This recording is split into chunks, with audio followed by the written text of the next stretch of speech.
آگے اللہ سبحانہ تعالیٰ فرماتے ہیں وَتَوَلَّ عَنْهُمْ، اور اس نے منہ پھیر لیا ان سے، یعنی اپنے بیٹوں سے منہ موڑ لیا. وقال، اور بولا، یا اسفا، ہائے افسوس، علی یوسف، یوسف کے بچھڑنے پر.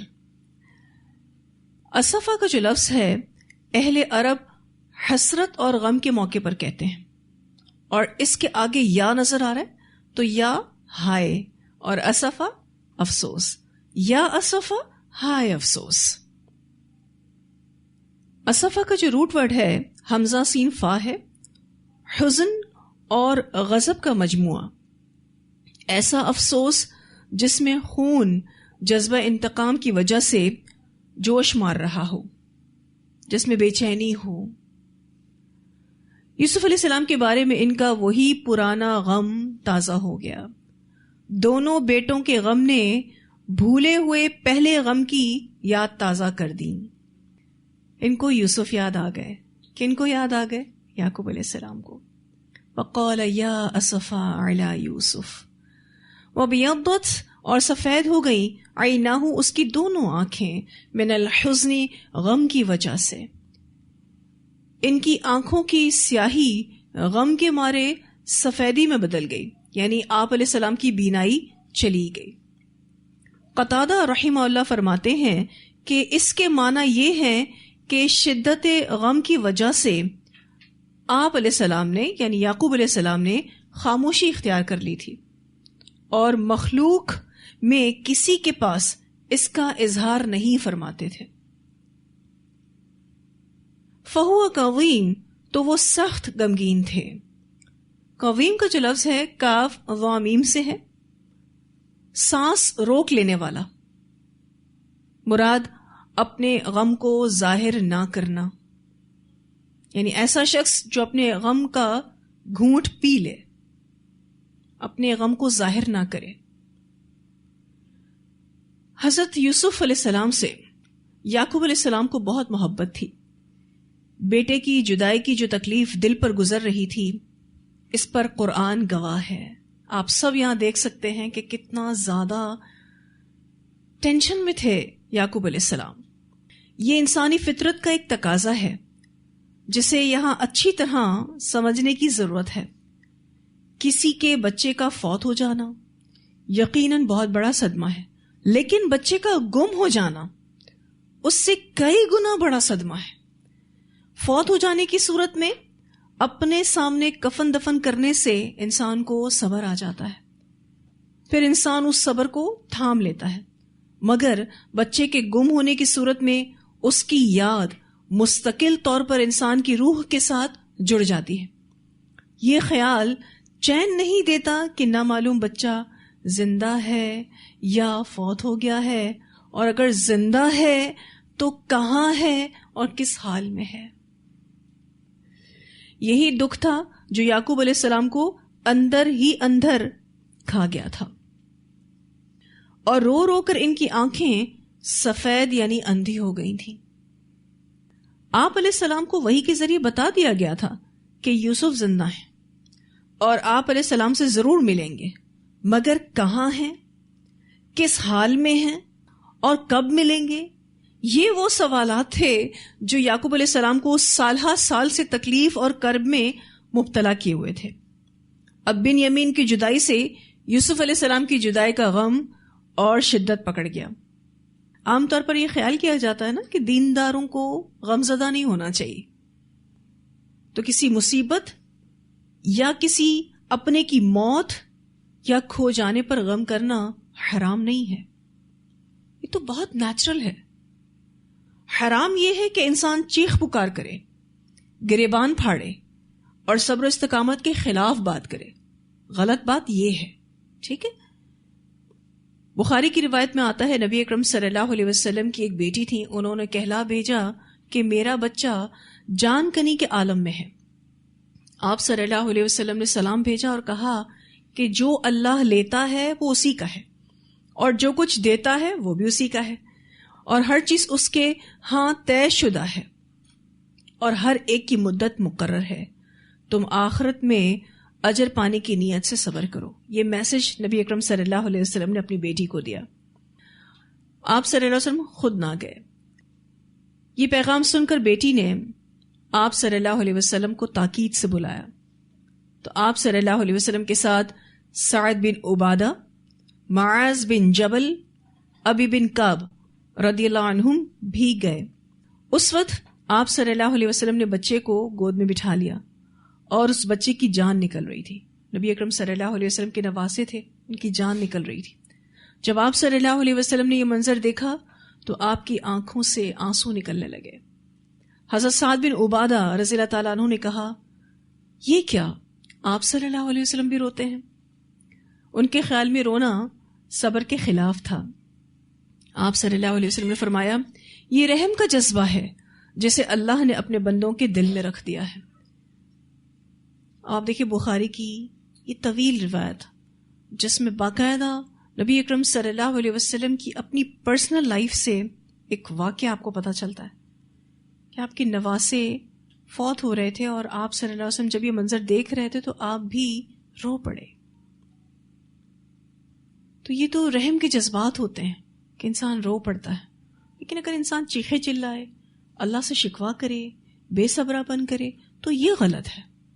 اسی طرح نبی اکرم صلی اللہ علیہ وسلم کی زندگی میں ایک اور واقعہ ہوا تھا جس نے آپ صلی اللہ علیہ وسلم کو بہت زیادہ غم سے دوچار کر دیا. سیدنا انس رضی اللہ تعالیٰ عنہ بیان کرتے ہیں کہ رسول اللہ صلی اللہ علیہ وسلم اپنے بیٹے ابراہیم کے پاس تشریف لے گئے. اس وقت وہ عالم نزا میں تھے تو آپ صلی اللہ علیہ وسلم کی آنکھوں سے آنسو روا ہو گئے. سیدنا عبد الرحمن بن عوف رضی اللہ تعالیٰ عنہ نے عرض کی، اے اللہ کے رسول صلی اللہ علیہ وسلم، کیا آپ بھی روتے ہیں؟ آپ صلی اللہ علیہ وسلم نے فرمایا، اے ابن عوف، یہ رحمت ہے. پھر آپ کے دوبارہ آنسو نکل آئے اور آپ صلی اللہ علیہ وسلم نے فرمایا، آنکھوں سے آنسو جاری ہیں، دل غمگین ہے، لیکن زبان سے ہم صرف وہی کہیں گے جس سے ہمارا رب راضی ہو. البتہ اے ابراہیم، ہم تیری جدائی سے غمگین ضرور ہیں. اسے بھی بخاری نے روایت کیا ہے. نبی اکرم صلی اللہ علیہ وسلم کے بیٹے فوت ہو رہے تھے تو آپ صلی اللہ علیہ وسلم رو رہے تھے.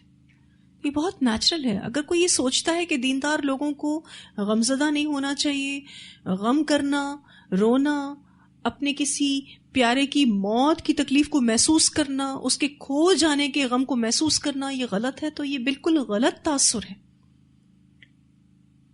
لوگ کہتے ہیں کہ یہ غلط ہے، ایسا نہیں ہے. ایسے میں لوگ صبر کی تلقین کرتے ہیں تو بعض دفعہ لوگ یہ سوچتے ہیں کہ جو رو رہا ہے وہ بے صبرا پن کر رہا ہے. اور رونا تو رحمت کی علامت ہے. یہ رونا کس وجہ سے ہوتا ہے؟ اس محبت کی وجہ سے جو اس شخص کے لیے ہمارے دل میں ہوتی ہے.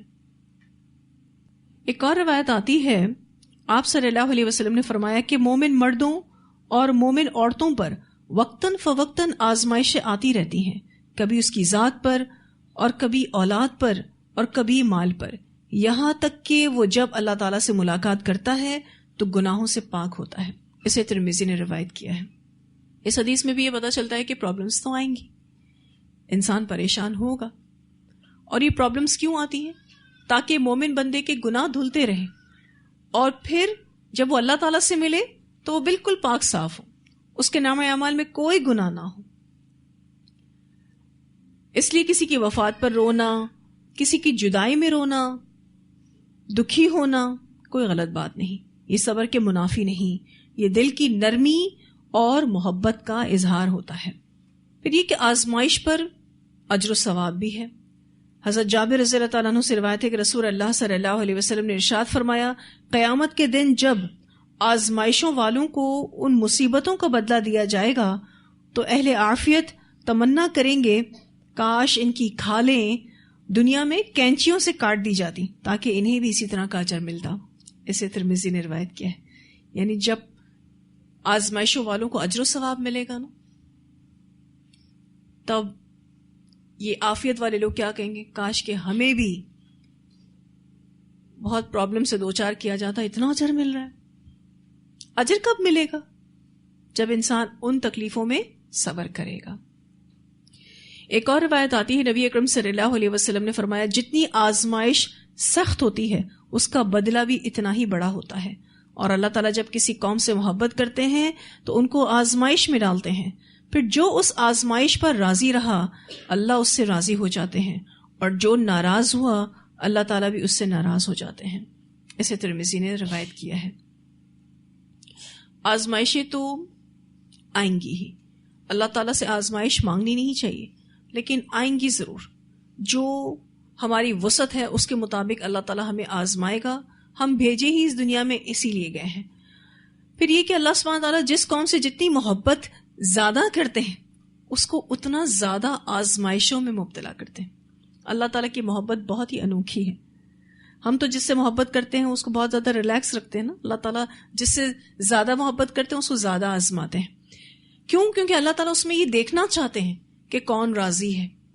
اگر وہ راضی رہا اللہ اس کے ساتھ ہمیشہ کے لیے راضی ہو جاتے ہیں. اور ہم سب جی کس لیے رہے؟ اللہ کی رضا کے لیے. اللہ راضی ہو جاتا ہے. یہ ایک چانس دیتا ہے اللہ تعالیٰ کیونکہ محبت کرتا ہے نا، کہ تکلیف میں اگر وہ بندہ اللہ کی تقدیر پر راضی رہا اللہ اس سے ہمیشہ کے لیے خوش ہو جاتے ہیں. اور جو ناراض ہوا تو پھر اللہ تعالیٰ ہمیشہ کے لیے اس سے ناراض ہو جاتے ہیں. پھر یہ کہ آپ صلی اللہ علیہ وسلم نے ایک پیشین گوئی کی تھی کہ ایک وقت ایسا آئے گا کہ ایمان کو اختیار کرنا ایسا ہوگا کہ جیسے انگارے کو ہاتھ پر رکھنا، یعنی دین پر عمل کرنا اتنا ہی مشکل ہوگا. ترمذی کی روایت میں یہ بات آتی ہے. یعنی اگر آپ دین پر عمل کر رہے ہیں، آپ دین کو پریکٹس کر رہے ہیں، تو یہ بھی آپ کے لیے کم آزمائش نہیں ہوگی، یہ بھی بہت بڑی ڈیفیکلٹی ہوگی. ایک وقت ایسا آئے گا کہ لوگ دین پر عمل کرنے میں آزمائش فیل کریں گے، ٹینشن فیل کریں گے، لیکن دین کو پریکٹس تو کرنا ہے. ایک اور روایت آتی ہے نبی اکرم صلی اللہ علیہ وسلم نے فرمایا جس نے آزمائش میں اپنے رب کو یاد کیا اس نے شکر کیا، اور جس نے اپنے رب کی نعمتوں کو چھپایا اس نے کفر کیا. اسے ابو داؤد نے روایت کیا ہے. آزمائش میں اپنے رب کو یاد کرنا کیا ہے؟ اللہ تعالیٰ کی حمد و ثنا بیان کرنا، نماز پڑھنا، قرآن پڑھنا، ذکر و اذکار کرتے رہنا، ٹھیک ہے نا، اور ساتھ ساتھ شکر بھی ادا کرنا. یہ صبر کی سب سے ہائیسٹ کیٹیگری ہے کہ تکلیف میں بھی آپ شکر ادا کریں. اور جس نے اپنی نعمتوں کو چھپایا اس نے کفر کیا. کیونکہ اگر کوئی ٹف سچویشن ہماری زندگی میں آتی ہے تو ایسا تھوڑی نہ ہے کہ ساری نعمتیں چلی جاتی ہیں. اس مشکل وقت میں کیا یاد کرنا چاہیے؟ جو نعمتیں ہمارے پاس موجود ہیں اسی کو یاد کر کے انسان پھر صبر میں آ جاتا ہے. اب یہ کتنے زیادہ ٹینس تھے، ان کی حالت کیا تھی؟ اپنے بچے کی جدائی کی وجہ سے یہ نابینا ہو گئے تھے. کتنا روئے ہوں گے آپ سوچیں. حالانکہ بذریعہ وہی ان کو بتا دیا گیا تھا کہ یوسف زندہ ہیں، لیکن یہ نہیں پتا تھا کہاں ہیں، کس حال میں ہیں اور کب ملیں گے. یہ وہ سوالات تھے جس کی وجہ سے یعقوب علیہ السلام تکلیف میں مبتلا تھے. اور ان کی اس تکلیف کا ذکر قرآن پاک میں آ گیا. اس سے پتہ چلتا ہے کہ اپنوں کی تکلیف سب سے زیادہ بڑی تکلیف ہوتی ہے، اور اولاد کی تکلیف ماں باپ کے لیے سب سے بڑی ہوتی ہے. ماں باپ اپنے اوپر بہت کچھ جھیل لیتے ہیں، لیکن اگر بچوں پر کوئی تکلیف آئے تو وہ ان کے لیے دگنی ہوتی ہے. قولوا انہوں نے کہا، تاللہ قسم اللہ کی، تفتؤ تو ہمیشہ رہتا ہے، تذکرو ذکر کرتا یا پھر یاد کرتا، یوسف یوسف کو، حتی یہاں تک کہ تکونا تو ہو جائے، حرضاً بیمار، او تکونا یا تو ہو جائے، من الحالکین ہلاک ہونے والوں میں سے. اب یہاں پر آپ دیکھیے تو بچے اپنے والد سے کس طرح سے بات کر رہے ہیں. ایک تفسیر کے مطابق تو یہ اپنی ویلیو بڑھانے کے لیے ایسا کہہ رہے ہیں. آپ کہہ سکتے ہیں کہ اپنے والد کو ڈانٹ رہے ہیں. ایسا ہوتا ہے ہم دوسروں کی ویلیو کو کم کر کے اپنی ویلیو بڑھانے کی کوشش کرتے ہیں. اس طرح دیکھا جائے تو ہم خود کو کم ظرف کرتے ہیں. ہو سکتا ہے کہ بچے باپ کو ڈانٹ رہے ہوں، اور یہ بات کچھ بعید بھی نہیں، کیونکہ یوسف علیہ السلام کے بھائیوں کا یہ رویہ اپنے والد کے ساتھ شروع سے ہی تھا. ایک تفسیر کے مطابق ایسا بھی کہا جاتا ہے کہ یہ اپنے والد کی فکر کر رہے ہیں کہ اگر آپ یوسف کو اس قدر یاد کرتے رہے، یعنی کنٹینیوس یاد کرتے رہے، تو آپ بیمار ہو جائیں گے. اور آپ دیکھیے بیماری کے لیے لفظ کون سا استعمال کیا؟ حرضن. اس کا روٹ ورڈ ح را ضاد. اس جسمانی عارضے یا ضعف عقل کو کہتے ہیں جو بڑھاپے، عشق یا پے در پے صدمات کی وجہ سے انسان کو لاحق ہوتا ہے. ٹھیک ہے، ایسی بیماری یا ایسا عقل کا ضعف جو کس وجہ سے ہو؟ بڑھاپے کی وجہ سے ہو، یا پھر عشق کی وجہ سے ہو، یا پھر ایک کے بعد ایک تکلیفوں کی وجہ سے ہو. انہوں نے کہا کہ آپ اتنا یاد کرو گے یوسف کو یہاں تک کہ آپ اس کے غم میں گھل کر مرنے کے قریب ہو جائیں، یعنی ضعف اور ناتوانی میں مبتلا ہو جائیں. او تکون من الحالکین، یا پھر آپ مر ہی نہ جائیں. قرآن میں بیمار کے لیے 3 لفظ آئے ہیں. اس سے پہلے اگر آپ کو یاد ہو تو آپ نے مرید کا لفظ پڑھا ہے، ٹھیک ہے، اور یہاں آپ حرضا پڑھ رہے ہیں، ٹھیک ہے. انشاءاللہ آگے آپ سقیم کا لفظ بھی پڑھیں گے. 3 لفظ آئے ہیں قرآن پاک میں بیمار کے لیے. مریض کہتے ہیں جسمانی، قلبی، معمولی یا سخت ہر طرح کے بیمار کو. ٹھیک ہے، ہر طرح کا بیمار مریض کہلاتا ہے. جسمانی بیماری ہو، قلبی بیماری ہو، کوئی معمولی بیماری ہو، کوئی سخت بیماری ہو، سبھی کے لیے مریض کا لفظ آ سکتا ہے. ایک لفظ آئے گا سقیم، صرف جسمانی عوارض اور معمولی بیماری کے لیے بولا جاتا ہے. ٹھیک ہے، فزیکل ایشو ہو کوئی اور کوئی معمولی بیماری ہو تو ایسے بیمار کو کیا کہا جاتا ہے؟ سقیم. اور یہاں آپ نے پڑھا حرضن، وہ مریض جو لاگر اور ناتواں اور ہلاکت کے قریب ہو. اب انہوں نے کہا آپ اتنا یوسف کو یاد کریں گے تو آپ بیمار پڑ جائیں گے، اور ایسا بیمار کہ آپ ہلاکت کے قریب ہو جائیں گے یا پھر آپ ہلاک ہونے والوں میں سے ہو جائیں گے. قال، اس نے کہا انما، بے شک، اشکو، میں شکایت کرتا ہوں، بثی، اپنی پریشانی کی، وحزنی، اور اپنے غم کی، اللہ، اللہ کی طرف. یعنی میں فکر اور غم کی جس کیفیت میں مبتلا ہوں اس کا اظہار صرف اللہ سے کرتا ہوں. میں نے تمہیں تو کوئی لان تان نہیں کیا، تمہیں کچھ نہیں کہا، کچھ نہیں پوچھا. جب باپ کو بیٹوں نے ایسا کہا کہ آپ اتنا یوسف کو یاد کرو گے تو بیمار پڑ جاؤ گے، تو باپ نے کیا جواب دیا؟ میں تو اپنا پرابلم اللہ سے شیئر کرتا ہوں، تو میں تو کچھ نہیں کہہ رہا. اور آپ دیکھیے تو انہوں نے اللہ تعالی سے اگر اپنی پرابلم کو شیئر بھی کیا تو ان الفاظوں میں نہیں کہ اللہ تعالیٰ تو نے مجھے کیسی اولاد دے دی ہے، یہ نہیں کہا. انہوں نے اللہ تعالیٰ سے کہا اللہ تعالیٰ میں کمزور ہوں، اللہ آپ میری مدد کرو. بڑا انسان یہ بھی شکوہ کر دیتا ہے نا کہ اللہ تو نے مجھے کیسی نافرمان اولاد دی ہے. تکلیف بے شک اللہ تعالیٰ کی طرف سے ہوتی ہے، لیکن اللہ تعالیٰ سے اپنی تکلیف کو شیئر کرنے کا بھی ایک طریقہ ہوتا ہے جس میں صبر لازمی ہونا چاہیے. اگر کوئی شخص یوں کہے اپنی اولاد سے ملنے والی تکلیف پر کہ اللہ تعالیٰ تو نے مجھے ایسی نافرمان اولاد کیوں دی، تو آپ بتائیے یہ شیئرنگ صبر پر مبنی ہے؟ نہیں، یہ شیئرنگ تو بڑی خطرناک ہے. وہی بات کہ اللہ کی رضا میں راضی نہ رہنا. وَأَعْلَمُ، اور میں جانتا ہوں، من اللہ، اللہ کی طرف سے، ما لا تعلمون، جو نہیں تم جانتے. اس کا ایک معنی تو یہ ہے کہ اللہ تعالیٰ سے مجھے ہر خیر کی امید ہے.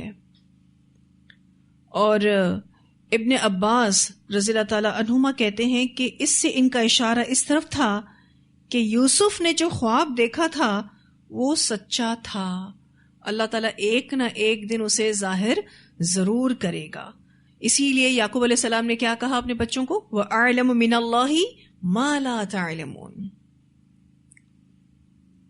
اس آیت میں جو بثی کا لفظ آیا ہے، اس کا روٹ ورڈ با سا ہے.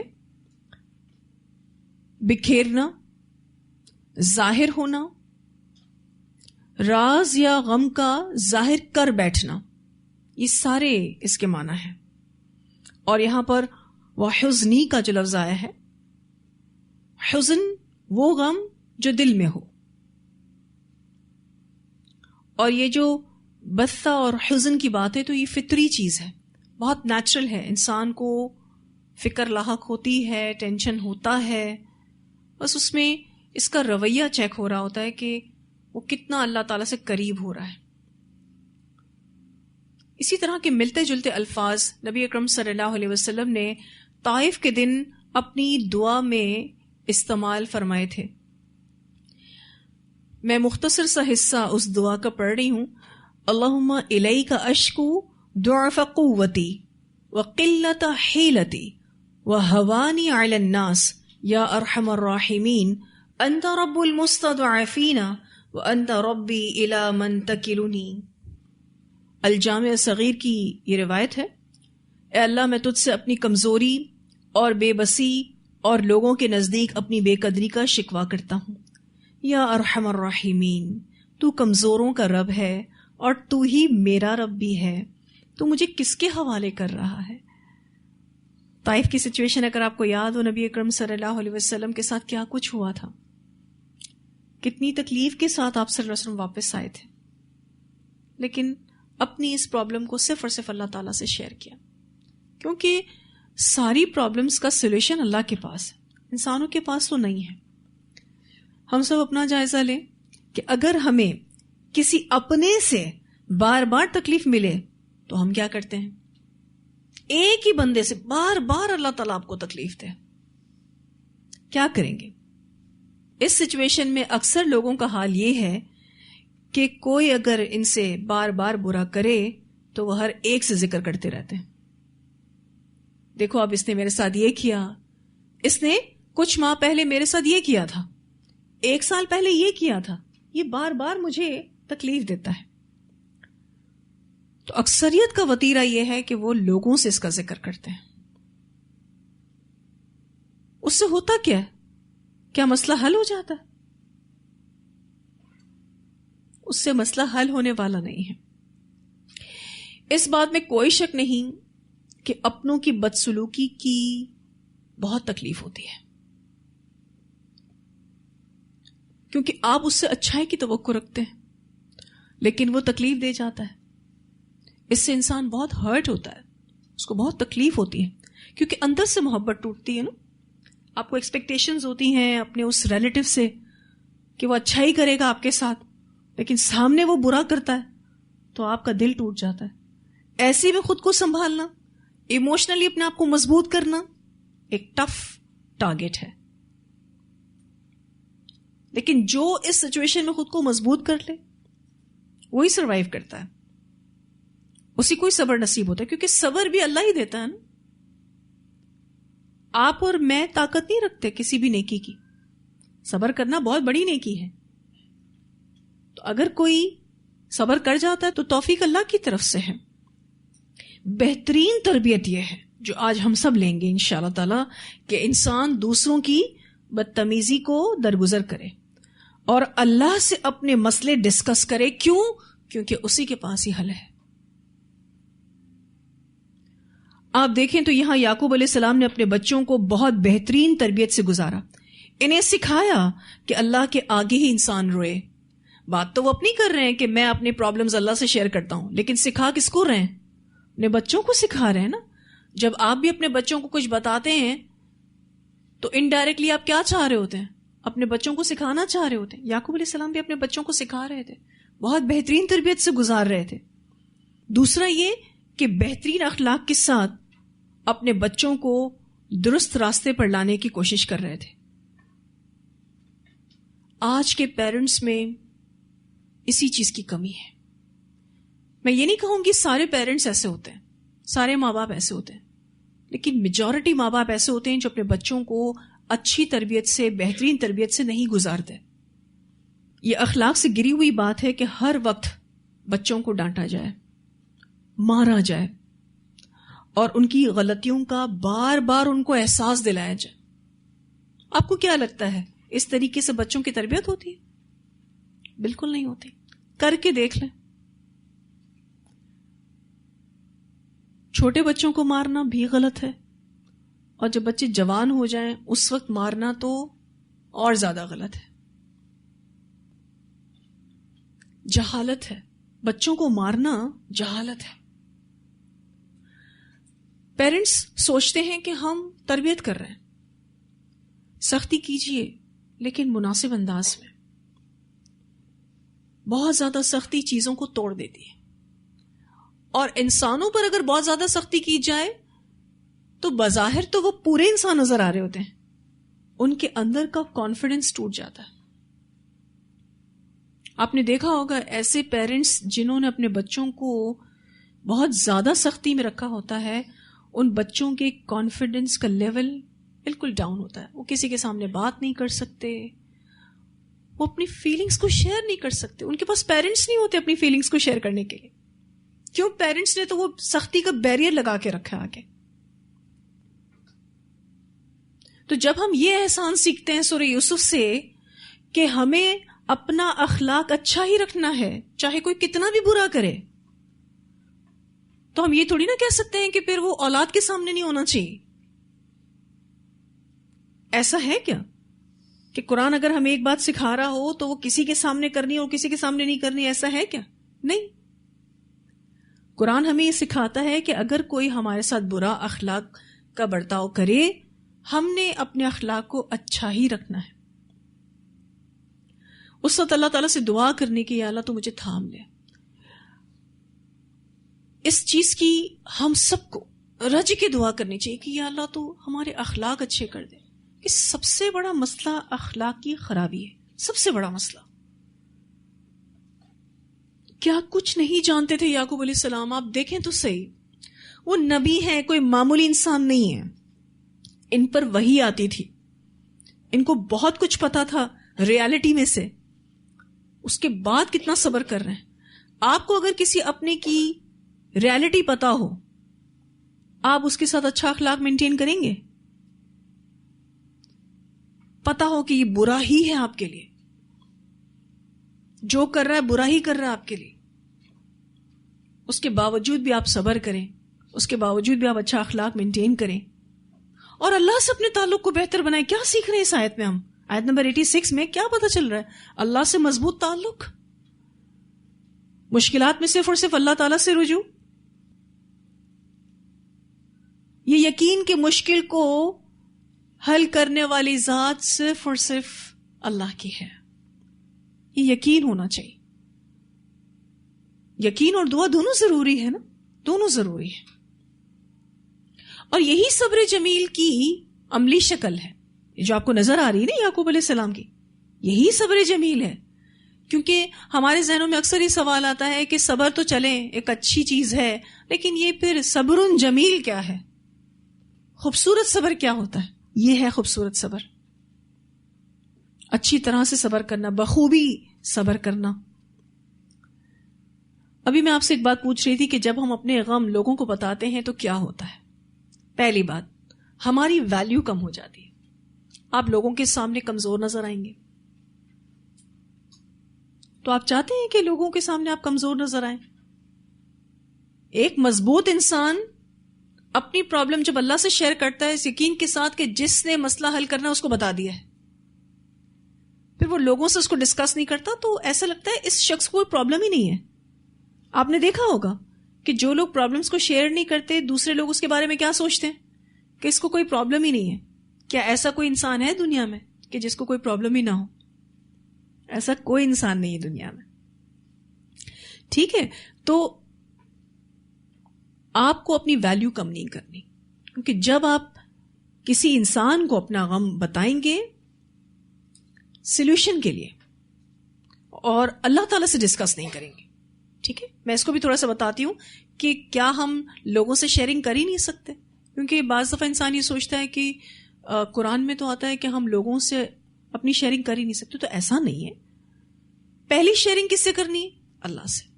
پھر اس کے بعد آپ کے دل میں آتا ہے کہ آپ اپنوں میں سے کسی قابل اعتبار شخص سے اپنی پرابلم کو شیئر کرتے ہیں، کسی مسئلے کا حل نکالنے کے لیے، مشورہ نکالنے کے لیے اللہ ہی آپ کے دل میں ڈالتا ہے کہ اس سے بات کرو، کیونکہ آپ نے سب سے پہلے اللہ تعالیٰ سے شیئر کیا ہے.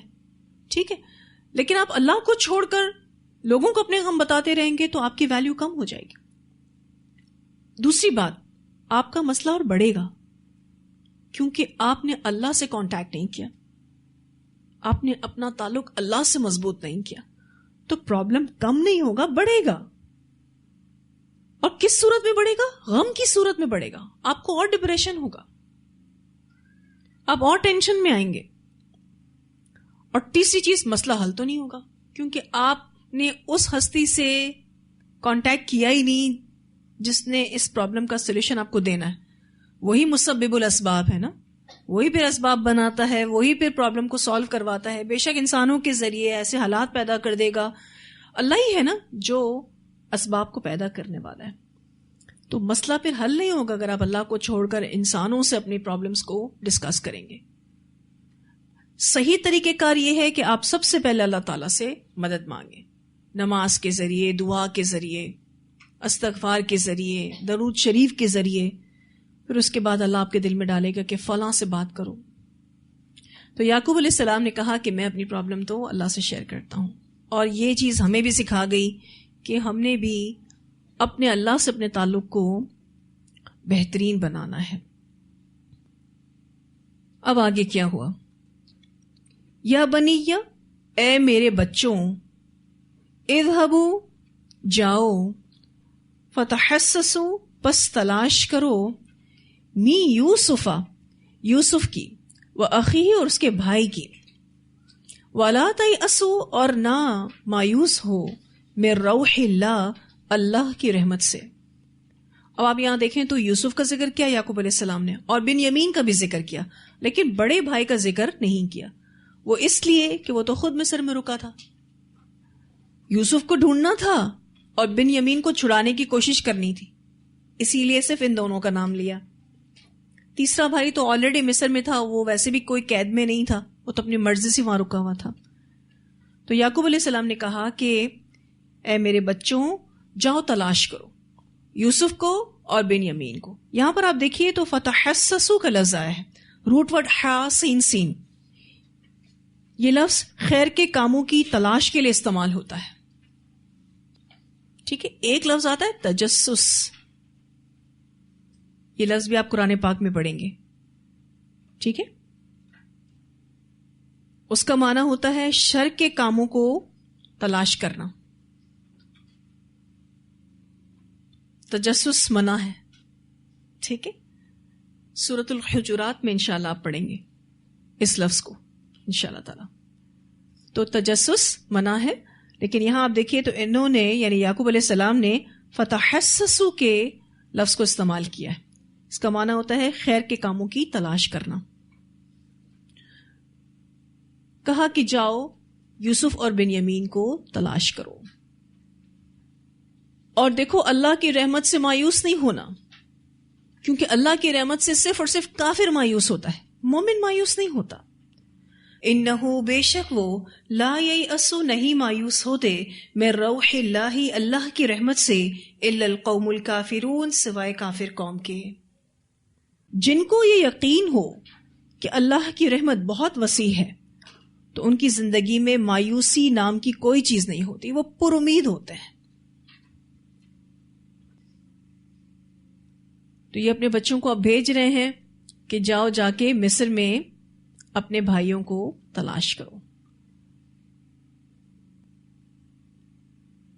اب یعقوب علیہ السلام کے حکم پر یہ اپنے بھائیوں کو تلاش کرنے کے لیے جائیں گے، جس کا ذکر انشاءاللہ آگے آئے گا. یہاں الحمدللہ ہمارا یہ لیسن مکمل ہوا.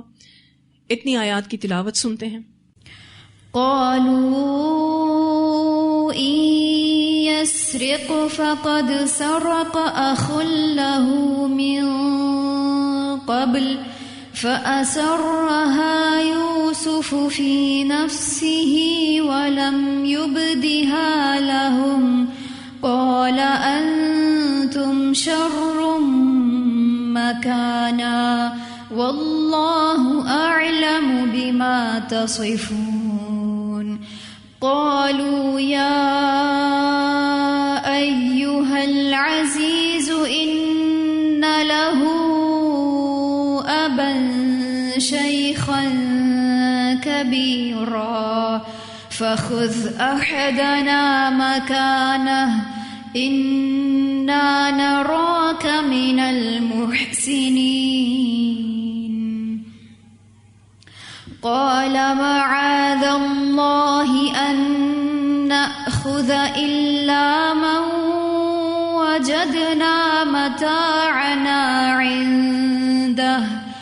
إلا من وجدنا متاعنا عنده إنا إذا لظالمون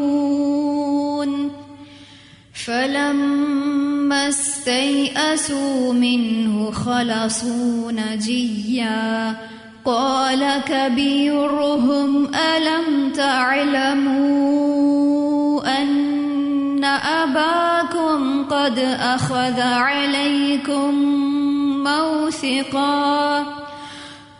أخذ عليكم موثقا من الله ومن قبل ما فرطتم في يوسف فلن أبرح الأرض حتى يأذن لي أبي أو يحكم الله لي وهو خير الحاكمين ارجعوا إلى أبيكم فقولوا يا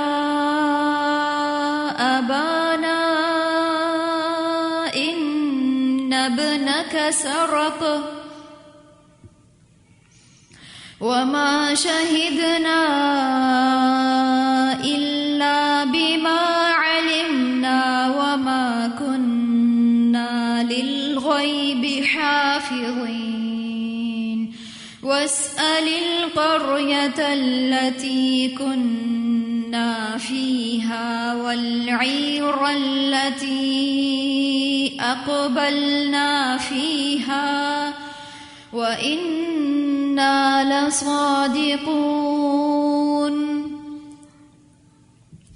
قال بل سولت لكم أنفسكم أمرا فصبر جميل عسى الله أن يأتيني بهم جميعا إنه هو العليم الحكيم وتولى عنهم وقال يا أسفا على يوسف وابيضت عيناه من الحزن فهو كظيم قالوا تالله تفتأ تذكر يوسف حتى تكون حرضا أو تكون من الهالكين قال إنما أشكو بثي وحزني إلى الله وأعلم من الله ما لا تعلمون يا بني اذهبوا فتحسسوا من يوسف وأخيه ولا تيأسوا من روح الله إنه لا ييأس من روح الله إلا القوم الكافرون. جی یہاں جو بچوں کے حوالے سے بات ہوئی کہ بچے اپنے والد کو تکلیف دے رہے تھے، اور ہم نے اس پر بھی بات کی کہ اپنوں سے تکلیف ملتی ہے، تو ہم سب نے اس چیز کی کوشش کرنی ہے کہ ہماری ذات سے کسی کو پریشانی نہ ہو انشاءاللہ۔ اللہ تعالی ہمیں اس سے بچائے، اس کی دعا بھی کرنی چاہیے، ہماری ذات لوگوں کے لیے خیر کا باعث ہو، تکلیف کا باعث نہ ہو۔ ہم اپنی ذات سے لوگوں کی زندگیوں میں خوشیاں لائیں، سکون لائیں، راحت لائیں، ہماری ذات سے کسی کو بھی کوئی تکلیف نہ پہنچے، اس کی دعا بھی کرنی ہے اور اس کی کوشش بھی کرنی ہے انشاءاللہ تعالی۔ تو یہاں الحمدللہ ہمارا یہ لیسن مکمل ہوا۔ وآخر دعوانا الحمدللہ رب العالمین، سبحانک اللہم وبحمدک، نشہد ان لا الہ الا انت، نستغفرک ونتوب الیک۔